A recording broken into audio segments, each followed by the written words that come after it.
Hi everyone! So for today's video, ipapakita ko sa inyo ang new update for the baggage. So gagamitin natin itong bookings ng Mr. ko kasi mag-a-add baggage kami. Pero ipapakita ko muna sa inyo guys, buti na lang magpa-flight siya going to Manila. So any route, pag Cebu Pacific is same prices po yung mga baggage. Unlike po sa AirAsia, depende po yun sa destination and also the Philippine Airlines. Depende din po sa destination yung price ng mga baggage nila. Dito po sa Cebu Pacific, kahit saang destination kayo, same po yung price. Unless lang po pag kayo ay international. Okay, please take note of that. Iba po yung mga international prices sa domestic. We are talking here for domestic flight. So magbaback muna ako, no? Papakita ko talaga sa inyo yung process ng pag-a-add baggage. So, nandito tayo ngayon sa Manage Booking in Cebu Pacific. So, pag i-scroll down mo yan, makikita mo yung add or upgrade baggage. Wala pa po talaga kaming na-add nito. Iba din po kasi yung price pag kayo ay nakapag-add na ng baggage. Ang makakapag-assist sa inyo ay yung nag-book sa inyo. Kung hindi nyo po alam, ng nag-book sa inyo, pwede naman kayong lumapit sa amin pero may charge fee po kami sa mga magpapa-add baggage na hindi naman po namin na-book. Doon naman sa mga na-book na namin, wala kaming service fee doon. As in baggage lang po yung pinapabayaran namin sa kanila. So, dito guys, pag i-click mo to, okay, take note of this. Pwede po talaga mag-iba ang baggage. As of now, kung ganito yung nakikita nyo, pwede pa rin po mag-iba. For example, on December 2024, hindi natin alam. So, dapat be updated po talaga sa mga baggage. Kaysa po dun kayo magkaroon ng problema sa airport. Marami pong ganito. Ito po yung nag-cause talaga ng delay doon about baggage. So, ang gusto po namin is mag-add ng baggage. Dito tayo sa add baggage.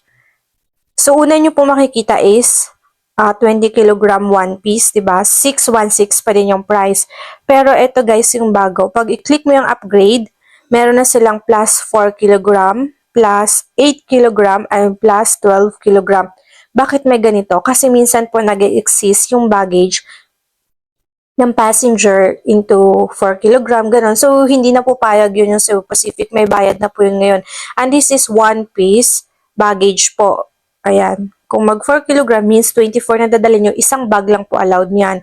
Kung gusto nyo po ng dalawang bag, kailangan mag-another click kayo dito sa add baggage. Ayan. Magdadalawa na siya. Sa taas, one piece. And dito po, one piece din po sa baba. So, kung gusto nyo dalawang 20 kg, dapat mag-no ka dito. Ayan. So, magto-total siya ng 40. Pero take note, non-transferable ito at also kailangan sa isang bag hindi po lalagpas ng 20 kg. 20 below lang po dyan allowed. Kung gusto nyo yung isang bag nyo is 24 ang kilo or 23, kailangan ganyan po yung i-choose nyo. Di ba mas mahal? Kasi 1,064 na siya pag 4 kg. And pag mag-8 siya guys, 1,512 na siya. 1,512. And pag siya ay, tignan nyo ang difference ha. Di ba 32 kg ito, 1,960. Wala ka nang makikitang 40 kg dito. Pero sa amin, mare-request mo yung 40 kg. Kasi dito tignan nyo. Unlike before, may makikita po kayo sa one piece na 40 kg. Ngayon, ang maximum na lang dito sa website ng Cebu Pacific is 32.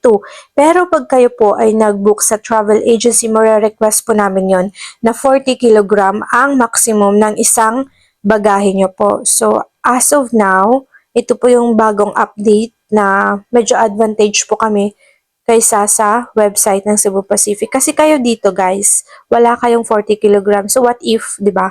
Isang bag lang yung dala ng passenger and nasa 40 kg. Usually naman, di ba, yun sa mga isang tao lang, yung mga nahihirapan magdala, isang bag lang, I mean, ang 40 kg nila. So wala na po sa choices ngayon. Kailangan i-2 bags nyo na po siya. Ang gagawin nyo po dyan is etong 20. Yan na po, 20, tsaka itong 20 na to. Nagkamali din ako dyan last time kasi yung passenger ko is gusto po nila one bag lang. Ginawa ko, sabi ko kasi mas mahal po yung isang bag na 32 kg kaysa sa dalawang bag na magto-total siya ng 40 kg. Look at this, 616 lang siya. So a total of 12 plus lang siya. Pero pag ito i-upgrade mo siya into 32 na, 'di ba? Magiging 1,960. So, mas mahal ang 32 2 kilogram kaysa sa dalawang 20 na kukunin mong baggage. So, better na lang guys, kung kayo ay gusto maka-discount, ganyan yung gagawin nyo. Ano naman, di ba, kung dalawang bag yung dadalhin nyo. Ayan. So, para sa akin, ito yung mas nakakatipid na tips. Ayan yung nakakatipid na idea, I mean.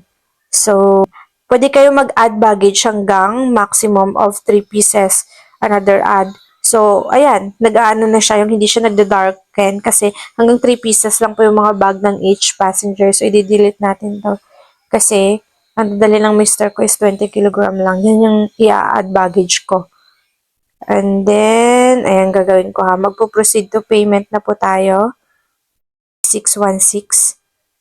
Ganyan po mag-add baggage. So, ang gagamitin ko is GCash. Scroll down lang yan. And then, click the fully understand. So, yan, sasubmit na natin. So, ayan, as you can see, meron na po siyang add baggage. So, buksan natin yung view itinerary niya. At dito nyo po makikita na meron na siyang additional 20 kilogram one piece. So, yun lang po as of now. If you have request a video, please comment down below at gagawin po natin ng video yan kung marami po kayong nag-request nun. That's all for today's video. See you on our next vlog. Goodbye everyone. Thank you for watching.